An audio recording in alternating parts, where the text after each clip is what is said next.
¿Cómo están, amigos y amigas? Amombeusénico PM peikua mijangua opaite ara ikatuja onguaje PM pemoñe'é hapehendu hangua WhatsApp rupive Ñandejára Jesucristo Ñe'ê Guaraníme.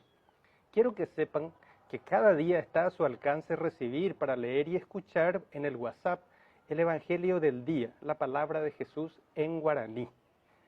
Pevagina petei cuatía, grabación de GB, amoñe'é hape guaraníme Ñandejára Ñe'ê upe ara penguara oimeva. Hauperire ambogueyimi upe Ñandejára Ñe'ê ñanderekove ko'angaguápe. Hapeva hupytýmbo hapýtena 5 minutos rupi. Es un texto y una grabación de audio en la que leo el Evangelio del día, la palabra de Jesús en guaraní. Y luego hago una reflexión para aterrizar el mensaje a la vida actual. Todo en 3 a 5 minutos de tiempo.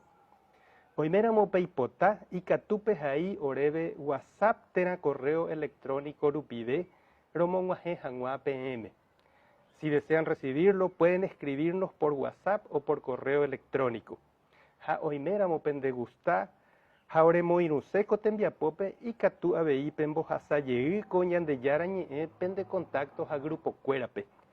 Y si les gusta, también nos pueden ayudar reenviando este mismo mensaje entre sus contactos y grupos de amigos. Maitei o Pavabetepe. Un saludo cordial para todos. Ñandejára tapendero basá, yo a.